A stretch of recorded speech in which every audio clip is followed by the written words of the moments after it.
E eu queria aproveitar esse gancho para até aqui explorar o professor, para quem não sabe, o professor é psicanalista também, professor Lula Couto.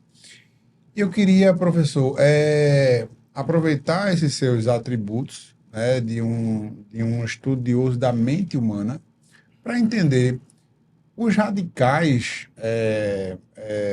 que morrem num ataque terrorista. O que é que se passa na cabeça de uma pessoa dessa que dá a própria vida para fazer mal a um terceiro?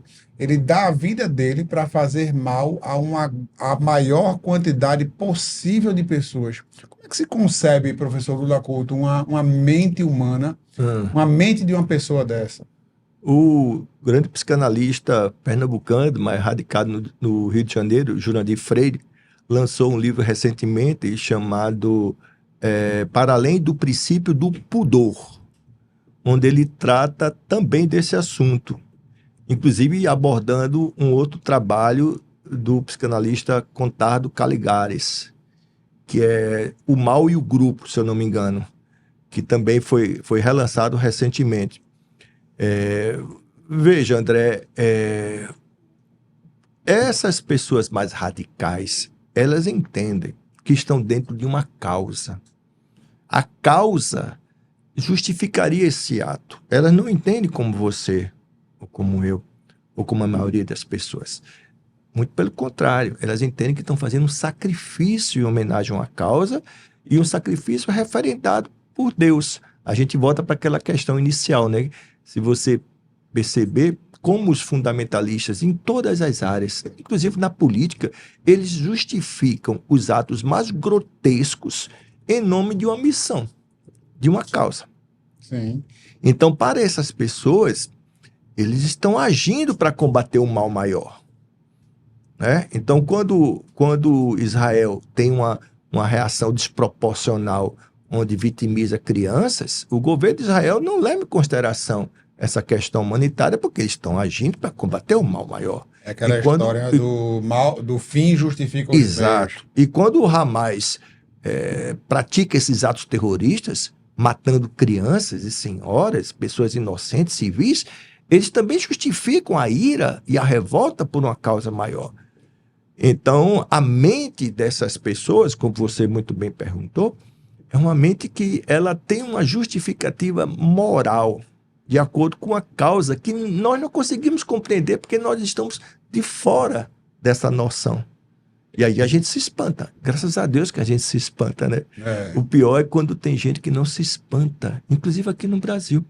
Tem gente que aplaude os radicais, tanto os radicais do Hamas, como os radicais do governo de Israel. A gente vê isso nas redes sociais, a gente vê isso pelo Brasil afora, pessoas aplaudindo esses grupos radicais, tanto sim, de um sim, lado como do outro, porque eles estão também implicados com essa visão, sim, sabe? sim. Os fins justificam os meios. Os É meios. a satanização do outro. Quando você sataniza o outro, quando você desumaniza o outro, ou seja, o radical terrorista desumaniza o judeu, então o judeu é merecedor de toda a ira. Da mesma forma que os radicais israelenses desumanizam os palestinos. Então, por que eu tenho que ficar compadecido com hospitais sendo atacados? Pois é. Professor, eu quero tocar num assunto que também eu acho que é de extrema relevância, que é o papel do governo brasileiro. Hum. Não só no conflito árabe-Israel, mas também no conflito Rússia-Ucrânia. O governo passado ele foi muito criticado por ter uma proximidade com a Rússia e não de forma mais evidente, de forma mais incisiva, não condenar as atitudes de Putin. Aí entra um governo totalmente contrário e faz a mesma coisa, faz muito parecido.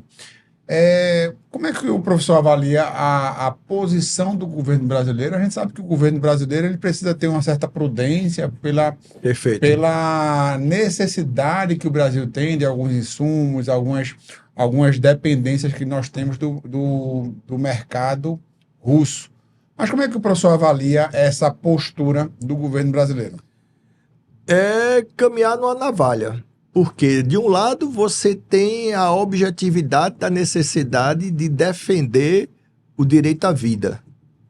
E, portanto, tem a necessidade de se colocar firmemente contra os absurdos, seja na invasão russa, no caso que você citou, né, a agressão que a Rússia promoveu, seja também nesse conflito onde os terroristas agridem Israel, mas também Israel faz uma reação desproporcional e massacra grande parte do povo palestino. Então, a questão do direito à vida deve estar como premissa de qualquer governo democrático.